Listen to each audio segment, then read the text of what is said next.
सकती है। साधक सावधान रहे। ये अभय दैवी संपदा का सबसे बड़ा गुण है। जो भयहारी भगवान की शरण में आ जाता है तो उसके अंदर ये अभय प्रकट हो जाता है।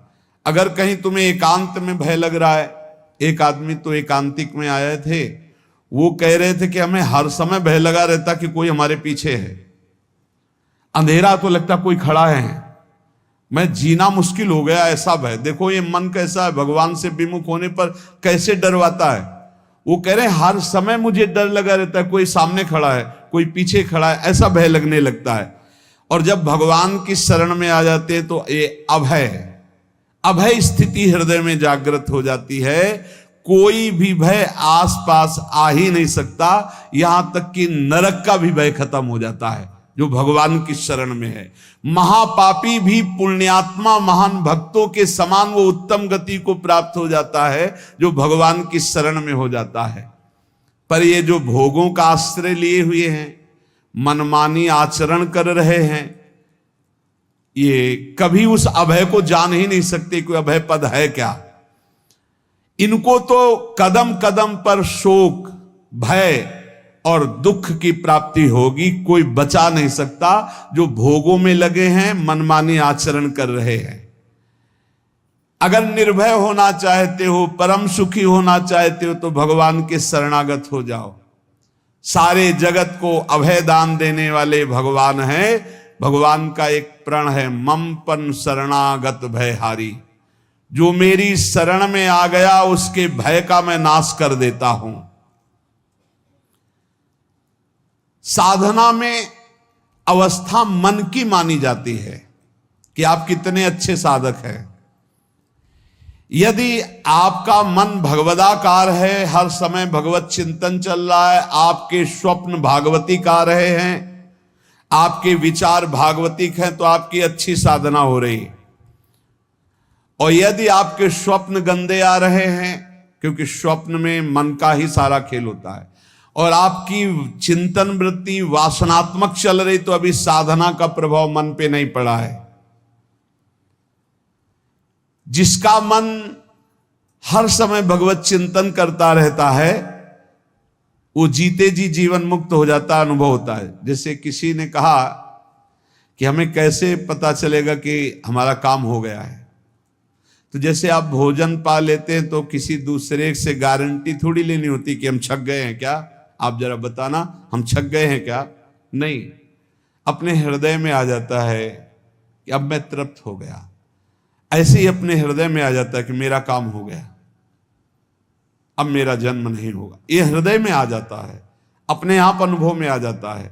जब स्वरूप बोध होता है तो किसी और से सलाह थोड़ी लेनी होती है, वो अपने आप अनुभव में आ जाता है। हाँ, यदि गुरुदेव का वर्ण नहीं किया है तो फिर आपको किसी न किसी गुरु से प्रमाणित करवाना पड़ेगा। अगर गुरुदेव का वर्ण किया है तो वही मंत्र, वही नाम, वही गुरु शरणागति आपको अंदर से पुष्ट कर देगी कि आपका काम हो गया है। विषय चिंतन करता हुआ मन विषय आसक्ति को प्राप्त होता, विषय आसक्ति को प्राप्त हुआ मन बार बार जन्म मरण और नरक को प्राप्त होता है। बस ये विषय चिंतन हटाना ही प्रमुख कर्तव्य साधना का है। बार बार मन को विषयों से हटा करके प्रभु के नाम में लगाओ, प्रभु के रूप में लगाओ, प्रभु की लीला में लगाओ। जहां भगवान प्रकट होते हैं वहां परमानंद की बाढ़ आती है। पर ये ध्यान रखें, गुलाब का फूल कांटों में खिलता है, उसकी सुगंध लेनी, फूल लेना है तो कांटों से बचाकर। ऐसे ही जब आप भगवत चिंतन के लिए चलेंगे तो आपका चिंतन चुराने के लिए माया विविध नाटक करेगी, कांटे फैलाएगी। कोई तुम्हारी निंदा करेगा, कोई अपमान करेगा, कोई उपहास करेगा, तुम्हारी अव्यवस्था हो सकती है, तुम्हारी परिस्थिति बहुत भयावह हो सकती है। इन परिस्थितियों में भी भगवत चिंतन का तार ना टूटने पावे तो आगे गुलाब का फूल है। जैसे कांटे से बचाकर गुलाब का फूल लेते हैं और भगवद अर्पित करके सौरभ का सुख लेते हैं, ऐसे ही भगवान के प्रेमानंद का अनुभव करने के लिए संसार के कांटों से बचना होगा। और खिलेगा यही फूल संसार में ही, मनुष्य देह में, और योनियों में नहीं। भगवत प्राप्ति स्वर्ग में नहीं होगी, इसी मृत्यु लोक में होगी। पहले मन नहीं लगता भगवत चिंतन में। भगवत चिंतन जबरदस्ती करना पड़ता है। भगवत चिंतन जे ही प्रारंभ करोगे ते ही बहुत बाढ़ आ जाएगी पाप चिंतन की। ध्यान दीजिए, बहुत लोग प्रश्न करते रहते हैं कि हम जब भजन में बैठते हैं तो बहुत गंदी बातें आती, मन बड़ा चंचल होता है, भाग जाता है। ऐसा प्रारंभ में जब कोई भगवत चिंतन प्रारंभ करता है तो उसका मन विषयों में भागता है, गंदी बातों में भागता है। अब लोग कहते पहले तो हमारा चिंतन बढ़िया होता था, अब चिंतन नहीं होता। तो कोई सिद्ध पुरुष थोड़ी हो गए, तुम्हें जबरदस्ती चिंतन करना होगा। जगत के प्राणी में जहां मन जाए तो इसमें भी भगवान, पदार्थ में मन जाए तो उसमें भी भगवान, जहां जहां मन जाए वहां वहां भगवान देखो, या मन को हटाकर नाम मंत्र में लगाओ। ऐसे भगवत स्मृति जागृत की जाती, बार बार प्रयास करना होता है।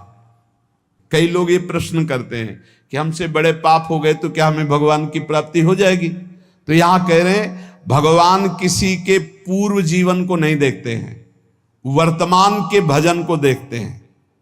पकड़ो इस बात को। अगर वर्तमान में आज आप सुधर गए हो, नाम जप कर रहे हो, तो आप भक्त हो। ये गीता जी में भगवान ने कहा, अपिचेत सुदुराचारो भजते माम अनन्य भाग साधुरेव समन्तव्या सम्यक व्यवसिता। ऐसा बहुत दुराचारी पहले रहा है, बाद में उसके मन में आ गया कि भगवान के सिवा हमारा कोई कल्याण करने वाला नहीं, हमारा कोई नहीं। तो भगवान कहते हैं मैं उसे साधु ही मानता हूं, उसे साधु बना देता हूं। भगवान किसी के पूर्व जीवन को नहीं देखते। बहुत बढ़िया बात है। कल तक हम क्या करते रहे भगवान नहीं देखते, आज क्या कर रहे हो ये देखते हैं। यदि आज आप भजन में लग गए हो, अच्छे आचरण कर रहे हो, तो आपको भगवत प्राप्ति हो जाएगी। भगवान ये नहीं देखते कि पूर्व में पुण्यात्मा रहा है कि पापात्मा रहा है। भगवान वर्तमान में देखते कि मेरा भजन कर रहा है, बस इसी से कल्याण कर देते हैं। पकड़ो इस बात को, तो कभी प्रश्न नहीं उठेगा कि क्या हमको भी भगवत प्राप्ति हो सकती है क्या। हमारा मन यदि श्री भगवान को चाहने लगे तो श्री भगवान हमारे मन में ही आकर बस जाएंगे। भगवान की रूप माधुरी में मन डूबने लगेगा। यथार्थ सत्य, जो भगवान से थोड़ा भी प्यार करने लगे हैं उनके हृदय में भगवान की, उनकी भावना के अनुसार झलक आने लगी है। हृदय में प्रभु के आते ही अनंत जन्मों के संस्कारों का नाश हो जाता है। इसलिए तुम अपने पहले वाले घृणित जीवन को याद भी मत करो और उसको सोचकर जरा निराश भी मत हो। अमावस्या में घोर अंधकार रहता है, पर प्रातः काल में अंधकार नष्ट हो जाता है। ऐसे ही नाम का उच्चारण करते ही तुम्हारे जितने पाप अंधकार हो सब नष्ट हो जाएंगे। तुम चाहो कि एक क्षण भी प्रभु को ना भूलो। अब वर्तमान में ऐसी स्थिति बनाओ। जो प्रभु को नहीं भूलने की चाह करता है कि मुझे ऐसी स्थिति प्राप्त हो कि मैं कभी प्रभु को ना भूलूं, तो सच्ची मानो और कोई बात भगवान सुने ना सुने, ये बात जल्दी सुन लेते हैं। भजन की मांग करो तो बहुत जल्दी भगवान पूर्ण करते हो। भजन जिसका चलने लगा तो फिर लोक लोकांतर के सारी रिद्धियां सिद्धियां सुख वैभव तो उसके चरणों में लौटते हैं। जब हम प्रभु से प्रभु का स्मरण न मांगकर भोग मांगते हैं तभी हमारा भजन रुक जाता है, भजन नहीं चल पाता। यदि हम प्रभु से केवल भजन मांगे तो विश्वास करो ब्याज में सब हो जाएगा। मूल भजन तो आपका बचेगा ही, ब्याज में लोक लोकांतर के भोग आपके चरणों में लुटते घूमेंगे। आप भजन करके तो देखो।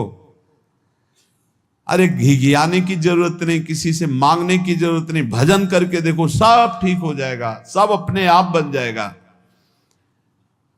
हम बहुत बड़ी भूल कर देते हैं कि थोड़ा भजन करके प्रभु से कुछ सांसारिक वस्तुएं, स्थितियां, परिस्थितियां बदलने की मांग कर लेते हैं, जिससे भजन छूट जाता है। प्रभु की स्मृति इतनी महान है कि जिन्होंने बैर भाव से प्रभु का स्मरण किया उनको भगवान की प्राप्ति हो गई। जैसे कंस आदि भगवान से बैर ही तो रखते थे, लेकिन भगवान की स्मृति रहती थी। स्मृति ने उनको भगवत प्राप्ति करा दी। स्मृति में महान सुख है, पर वो जब भक्ति रस से युक्त स्मृति होती तब माधुर्य रस, प्रेम रस का अनुभव होता है। कल्याण तो वैर भाव से स्मरण करने वालों को भी प्राप्त हो गया। यदि आप भक्त हो और ये चाहते हो कि आपकी भागवती की स्थिति बहुत जोर की हो, तो हम आपसे प्रार्थना करते हैं कि रोज प्रभु से एक ही बात मांगिए, मुझे अखंड स्मृति दीजिए। अर्जुन जी को पूरी गीता जी सुनने के बाद यही मिला, नष्टो मोहा स्मृति लब्ध्वा। स्मृति, प्रभु आप हम पे ऐसी कृपा कर दो कि हमारे हृदय में किसी और व्यक्ति, वस्तु, स्थान की स्मृति न रह जाए, केवल आपकी स्मृति रह जाए। ये चाह भगवान बहुत जल्दी पूर्ण कर देते हैं यदि उपासक हृदय से ये बात मांगे। भगवान की कृपा से ही ऐसा हो सकता है कि अखंड स्मृति ये कर्म फल से नहीं मिलती है।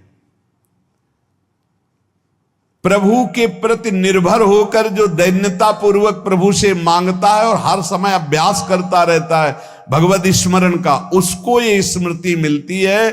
और स्मृति मिल गई तो इससे बड़ी कोई स्थिति नहीं, हर समय भगवान का स्मरण। प्रभु से मन प्रतिपल नया नया स्वाद लेकर के आसक्त होता रहता है, नवम नवम। प्रभु कभी बासी नहीं होते। जैसे किसी व्यक्ति को देखो तो देखते देखते मन हट जाएगा कि देख लिया, बहुत सुंदर है, ठीक है, लेकिन वो एक दिन मन हट जाएगा। और प्रभु की सुंदरता नवम नवम है, प्रभु के नाम का स्वाद नवम नवम है, प्रभु की लीला का स्वाद नवम नवम है, प्रभु के धाम की शोभा नवम नवम है। जैसे आचार्य महाप्रभु हरिवंश चंद्र जी कहते, नयो नेह नवरंग नयो रस नवल श्याम वृषभानु किशोरी, नौ पीतांबर नवल चूनरी, नई नई बूंदन भींजत गोरी, नौ वृंदावन हरित मनोहर, नौ चातक बोलत मोर मोरी, नौ मुरली जो मल्हार नई गति। सब कुछ नया। तो नवम नवम प्रभु प्रतिपल नवम नवम प्रभु का रूप, प्रियाजू का नवम नवम, अबहीं और अबहीं और अबहीं और है। तो कहते हैं जब मन निरंतर स्मृति में डूबता है तो जब प्रभु की रूप माधुरी प्रकाशित होती तो ऐसी नवम नवम कि कभी ये नहीं होता कि रूप बासी हो गया। ये वही रूप है जो हमने अभी देखा था, नवम नवम। इसलिए आनंद की उफान आती रहती है उपासक के हृदय में। ऐसी प्रियता, ऐसा आनंद बिना भजन के नहीं अनुभव में आएगा। इसलिए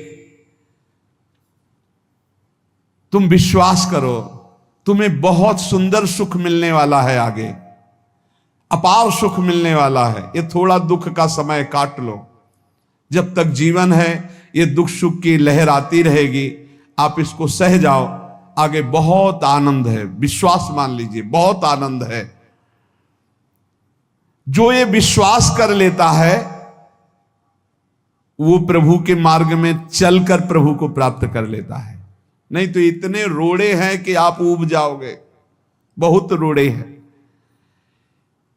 जो प्रभु के मार्ग में चलता है तो माया के बहुत से पार्षद अपना प्रभुत्व दिखाने उनके पास आते हैं, महिमा अपनी दिखाने, पर वो किसी वस्तु, स्थिति, अवस्था, प्राणी, पदार्थ का प्रभाव स्वीकार ही नहीं करता, क्योंकि भगवत स्मृति परायण है, भगवान की कृपा पर विश्वास है, इसलिए उसको कोई फंसा नहीं पाता।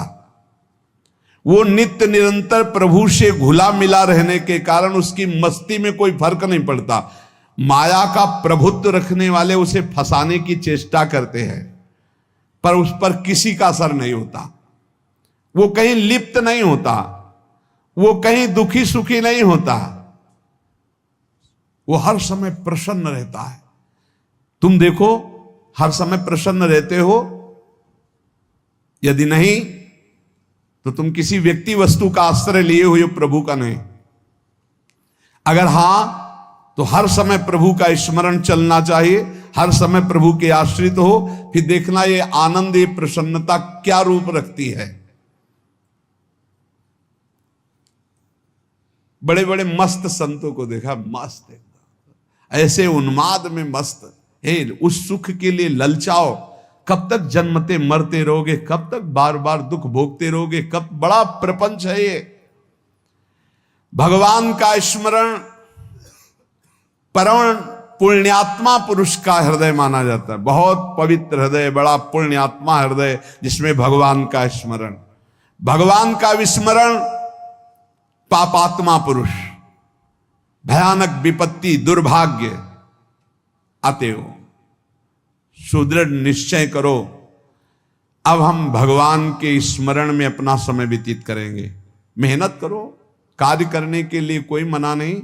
आप नौकरी करो, किसानी करो, व्यापार करो, पर अंदर अंदर भगवत स्मृति, भगवत स्मृति ही सबसे बड़ी स्थिति है। अब चाहे हम जीवित रहें, चाहे हमारे मरण जैसी विपत्ति आ जाए, चाहे सब हमसे हट जाए, चाहे सब हमको नमन करें, अब हम दृढ़ निश्चय करके केवल भगवान के स्मरण करते हुए इस संसार के बीच समय व्यतीत करेंगे। अब हम चूकने वाले नहीं, ये नियम लीजिए। चाहे जीवन रहे या ना रहे, चाहे मरण जैसा कष्ट आ जाए, चाहे सब वियोग हो जाए, सब चले जाए, चाहे सब संयोग हो जाए, सब नमन करें, अब हम प्रभु का स्मरण नहीं छोड़ेंगे।